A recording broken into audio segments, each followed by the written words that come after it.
계속해서 어제 이어서 소율이 문답 83번째 시간 좀 더 다뤄보도록 하겠습니다. 한번 보시면 법을 어기는 자가 모두 동일하게 극악무도합니까? 라는 이런 질문에 대한 답변이 이렇습니다. 어떤 죄는 그 자체로 악하며 여러 가지 무서운 죄로 발전하게 하나님 보시기에 다른 죄보다 더욱 악한 것입니다. 그래요. 한번 저를 봐주시면은요. 죄는 뭐 똑같다고 할 수 있지만 경한 죄가 있고 중한 죄가 있다라는 거죠. 여러분, 우리가 생각하는 죄의 어떤 경중이 하나님 보시기에 또 경중과 다를 수가 있어요. 예수님의 복음서를 보면 그때 여러분 세리와 창기들의 어떤 죄는 그냥 적나라하게 공적으로 드러난 어떤 그런 죄입니다. 어떻게 보면 굉장히 심각한 죄죠. 예수님의 좌우에 같이 못 박힌 죄수들, 또 예수님으로 인해서 풀려난 바라바라고 하는 그 죄수, 이런 사람들은 어떤 살인의 죄라든지 어떤 뭐 착취의 죄라든지 뭐 여러 가지 우리가 볼 때 진짜 감옥에 들어가야 될 그런 죄인들. 여러분, 그런 죄인들의 죄가 심각할까요? 아니면 바리새인과 서기관들 같이 아무도 그들에게 죄인이라고 말할 수 없는 자들이 있죠. 심지어 그들이 법을 집행을 합니다. 그죠? 근데 어떤 게 더 큰 죄인가요? 우리가 일반적으로 볼 때는 그런 죄수들이 더 큰 죄인이죠, 당연히. 그죠? 그러나 하나님 보실 때는 너무 심각한 죄인이 바리새인과 서기관들의 죄는 너무너무 심각한 죄다. 그런 걸 본다면 우리가 이 죄에 대해서 좀 세상에서 우리가 일반적으로 다루는 게 아니라 하나님께서 보시는 영적인 죄의 경중을 우리가 지금 다루고 있는 겁니다. 이 부분을 한 번 더 보면 보다 이제 무거운 죄가 있다라는 거 어제 좀 살펴봤는데 이것도 한번 보십시오. 여러분 빌라도를 어떻게 보시는지 모르겠어요. 빌라도를 그때 당대 시대 상황에서 보면 그 사람에게 누가 뭘 할 사람 아무도 없습니다. 뭐라고 할 수 있는 게 아무도 없어요. 그죠? 모든 민중이 원했고 그는 그걸 따라준 거니까. 근데 여러분, 빌라도는요, 기독교 2000년사에 계속해서 언급되는 사람이에요. 주일 예배마다 사도신경에. 그럼 무서운 겁니다. 기독교 2000년사의 수억 명이 매주 여러분 빌라도의 죄를 드러낸다고 생각을 해보세요. 아마 지옥에서도 빌라도는 가룟 유다보다 더 고통스러울 것 같아요. 왜? 자기의 죄를 계속해서 고백하는 이 끊어지지 않는 무리들이 일어나고 있잖아요. 한번 볼까요? 성경에서 빌라도는 그리스도께서 죄가 없으시다는 것을 알고 있었죠. 유대인들이 시기심으로 그분을 죽이려는 걸 알고 있었죠. 그런데 그들에게 예수님을 내어줘요. 그리고 자기는 이거에 대해서 잘못이 없다고 선언을 합니다. 손을 씻어요. 그런다고 없어지나요? 빌라도는 분명히 사실을 알고도 사실을 알았어요. 그죠? 그래서 사인들을 굉장히 많이 줬죠. 아내를 통해서도 사인을 줬죠. 그래서 죄를 지었습니다. 이것은 보다 무거운 죄에 해당이 되는 거예요. 자신의 의무를 알고도 행하지 않는 것은 무거운 죄에 해당합니다. 한번 저를 봐주시면은요. 우리가 아까도 얘기했지만 예수님을 십자가에 못 박게 하는 진짜 장본인들은 유대인이죠. 그죠? 종교 지도자들이죠. 그리고 예수님을 그 유대 종교 지도자에게 넘겨준 자는 가룟 유다고. 근데 우리는 매 주일 사도신경에서 종교 지도자의 어떤 이름 가야바나 가룟 유다를 부르지 않습니다. 결국 마지막 결정자가 빌라도였기 때문에 빌라도를 계속해서 고발합니다. 본디오 빌라도에게 정확하게 그 이름이 계속해서 회자가 되죠. 역사상 사도신경에서 성부, 성자, 성령 외에 누군가의 이름이 있다면 그거는 본디오 빌라도예요. 아주 공식적인 죄인이에요. 아주 교회에서 단죄를 하고 있잖아요. 계속. 저는 차라리 나지 않았으면 좋았을 사람을 가룟 유다로 보고 있잖아요. 예수님이. 근데 저는 빌라도가 더 끔찍해요. 매주 전 세계 수억이 되는 사람이 2000년 내내 그 얘기를 선언하고 있으니 공적인 데서 아예 공적으로 얘기하고 있잖아요. 이거 어떻게 감당하겠어요? 이거는 죄는 너무너무 무거운 죄고 무서운 죄죠. 또 성경을 보면 이런 죄도 있죠. 서원을 하고 행하지 않는, 이것도 굉장히 보다 무거운 죄에 해당한다고 보고 있습니다. 또 다른 사람의 죄를 지적하면서 본인이 또 같은 죄를 짓는 것, 이것도 무거운 죄입니다. 왜냐하면 죄를 분명히 인식하고도 죄를 지었기 때문에 이제 고의적인 거죠. 고의적인 죄, 미필적 고의죄라 그러나요? 이렇게 알고도 짓는 거, 이런 것들은 심각한 죄다. 다른 죄보다 이제 모르고 이렇게 짓는 죄보다 더 중한 죄다, 이렇게 보는 거죠. 또 보시면 계속 짓는 죄는 죄를 증가시킬 뿐만 아니라 더욱 악하게 발전시키기 때문에 무거운 죄다. 이 부분도 있어요.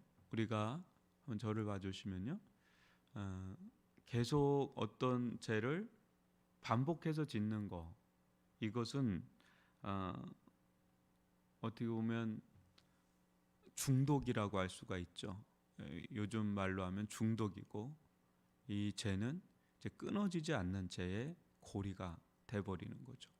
이것은 굉장히 우리의 영혼을 갉아먹는, 더 이상 앞으로 나아가지 못하게 하는 그런 심각한 그런 죄죠. 이제 이런 부분들이 우리가 보다 다른 우리가 가끔 어쩌다가 짓게 되는 연약함보다 되게 이 부분은 심각한 무거운 그런 죄라고 볼 수가 있습니다. 또한 보시면 거룩하신 하나님을 미워하고 불경스러운 말, 행위 하는 것은 또 무거운 죄입니다. 하나님의 은혜를 보다 크게 받고서도 감사하지 않는 것, 이것도 무거운 죄에 해당하고요. 이런 경우가 있어요. 하나님의 은혜를 크게 받고 난 뒤에 지은 죄는 하나님의 은혜가 없는 상태에서 짓는 죄보다 더 중한 죄입니다. 왜냐하면 하나님의 은혜를 많이 받았잖아요. 그러니까 하나님을 특별한 사랑을 받고 하나님께서 호의를 크게 베풀었는데 그거에 대해서 배은망덕하게 행동한다는 것은 하나님도 인격자이기 때문에 그것은 더 큰 범죄가 되는 거죠. 그런 대표적인 예가 구약에 보면 아간이라고 아시죠? 하나님께서 파죽지세로 이스라엘 공동체, 여호수아 공동체가 가나안을 점령하게 할 때 엄청나게 역사를 하는데요. 그러니까 아무 때나 하나님께서 막 역사한 게 아니라 엄청나게 막 역사를 하는 때가 있어요. 또 신약으로 가면 사도행전이라고 볼 수가 있죠. 그때도 아나니아 삽비라가 그런 죄를 다른 데서도 범할 수 있는데 그때는 막 그냥 죽어요. 그거에 대해서 이 사람들이 구원받았느냐 못 받았느냐 그 문제를 막 얘기하는 분들이 있는데 구원받았다라고도 봐요. 그런데 구원받는데 왜 이렇게 죽냐? 그건 또 다른 부분이라는 거죠. 그래서 그때는 하나님께서 엄청난 은혜를 베풀어 주시는데 그때 범한 죄는 굉장히 중한 죄가 돼버린다. 이것을 우리가 성경에서 좀 볼 수가 있고, 또 마지막으로 신앙적인 모습을 하면서 죄를 짓는 것은 하나님과 사람을 속이기 때문에 무거운 죄입니다. 악한 마음 품고 짓는 죄도 무거운 죄입니다. 따라서 모든 죄를 같은 것으로 보아서는 안 되고 보다 심각하고 더 무거운 죄가 있다는 것을 알아야 합니다. 한번 저를 봐주시면요. 성경에서 보면 죄라고 모든 것을 동일하게 보는 게 아니라 어떤 죄는 보다 중하게 보는 경우가 있는데, 상당히 많은 부분은 하나님과 관련되어 있는 죄입니다. 알고 보면. 그러니까 우리가 일상에서 사람들과의 관계에서도 어떤 경중이 있기 마련이잖아요. 그죠? 그런데 하나님께로 넘어가면 그 부분은 더 중하게 보게 되는 말씀들이 성경에 많이 있습니다. 그래서 어떻게 보면 우리가 직분을 가지고 또 하나님의 특별한 은혜의 때에 그러한 때 범하는 죄는 굉장히 치명적일 수가 있는 그런 것입니다. 그래서 우리 늘 경계해야 되고요. 또 이런 우리들이라는 걸 알아야 되죠. 그렇기 때문에 이런 우리들에게 예수님의 십자가 은혜는 너무 크고, 여러분 제 용서와 또 제 흔적이 또 달라요. 그러니까 죄는 용서받았지만 흔적이 있고 그 흔적으로 인한 고통이 또 있어요. 그러니까 용서를 받았다고 해서 죄의 흔적과 고통이 완전히 사라지느냐? 그렇지 않을 수 있어요. 여전히 그 흔적과 고통이 우리를 힘들게 할 수가 있습니다. 그렇다고 해서 내가 죄를 용서받지 못했다, 그런 건 아니에요. 죄 용서를 받았어도 그 흔적과 고통이 남아 있어요. 그 대표적인 예가 다윗입니다. 다윗은 우리아와 밧세바를 범하는 죄를 졌죠. 그거에 대해서 하나님은 용서를 하셨어요. 그러나 어떻죠? 그가 낳은 아이가 죽죠. 죄의 흔적과 고통이 있단 말이에요. 그것으로 말미암아서 하나님 말씀하시죠. 너희 나라가 칼이 떠나지 않을 것이다. 백주대낮에 너의 후궁들이 다 벌거벗겨지게 될 것이다. 그게 이제 압살롬을 통해서 칼이 떠나지 않게 되고, 그 이후에 남유다 북이스라엘로 나뉘어지게 되고, 또 압살롬을 통해서 후궁들이 그냥 범하게 되고, 그런 수많은 어떤 죄의 흔적과 고통이 이어지지요. 그러니까 그런 부분들을 우리가 좀 안다면 죄는 우리가 경계를 해야 되고 무서워해야 되는 거예요. 가장 무서워해야 되는 게 죄를 짓는 거.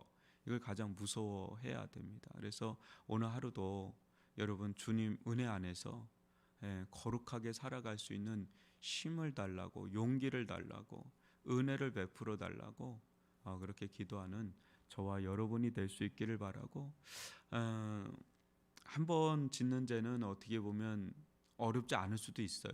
그런데 그 대가는 아주 혹독하죠. 이제 용서받는 거하고 또 달라요. 그것으로 인한 그 인생의 어떤 흔적과 그 고통이 계속해서 우리들 가운데 참 힘들게 하는 게 있지 않습니까? 그게 회복되는데 완전히 그 죄의 흔적과 고통이 회복되는 것만 해도 상당한 시일이 걸린다라는 것을 우리는 살아오면서 또 우리 주변에서도 보게 돼요. 그래서 저는 그래요. 참 두 가지가 우리들 가운데 필요하다고 보는데, 하나는 죄를 안 짓는 게 제일 좋습니다. 여기서 말하는 죄는 자자고나한 죄가 아니라 좀 결정적인 죄 있잖아요. 인생에. 그거는 진짜 짓지 않는 게 필요합니다. 왜냐하면 너무 용서를 받아도 그 흔적이 너무 커요. 그 고통이 너무 커요. 그래서 죄를 짓지 않는 게 매우 중요하고요. 이게 율법적으로 생각하지 마시고, 이게 죄를 짓는 게 너무너무 고통스러운 거예요. 그때는 좋아요. 근데 그 뒷감당이 너무너무 힘든 게 죄입니다. 또 하나는 형식적인 삶이에요. 형식적인 삶. 바리새인과 서기관들 같은 그런 삶이에요. 이게 진짜 더 무서운 거예요. 진짜 아예 세리와 창녀들처럼 사는 거는 엄청 뒷감당이 너무 힘들지만 그래도 깨지잖아요. 막 깨져가지고 주님을 붙잡고 그러는데 이 종교인처럼 형식적으로 이렇게 살아가는 거, 바리새인과 서기관처럼 의로운 자기 의에 갇혀서 사는 사람들, 이게 알고 보면 가장 위험한 겁니다. 이게 그러니까 이 부분을 우리가 좀 깨닫고, 차라리 그런 사람은 막 어떤 목사님은 그러잖아요. 차라리 세상에 나가서 허랑방탕하게 한번 살아라고. 그래야지 자기가 얼마나 죄인인지를 깨닫고 하나님밖에 없다고 이렇게 올 텐데, 전 교회 안에서 그냥 계속 굳어지는 거예요. 계속 굳어져서 그렇게 사는 분들이 실은 가장 위험한 분들입니다. 그래서 이 부분을 여러분들이 잘 성경을 통해서 자기 의에 갇혀 있는 것이 가장 형식적으로 종교적으로 그렇게 사는 것이 제일 위험한 죄고요. 그 다음에는 어떤 심각한 죄를 범하는 거, 이게 그 다음 위험한 겁니다. 그래서 이런 이 부분들을 우리가 잘 유념하시고 믿음으로 살아갈 수 있기를 주님의 이름으로 축원합니다. 우리 들은 말씀 가지고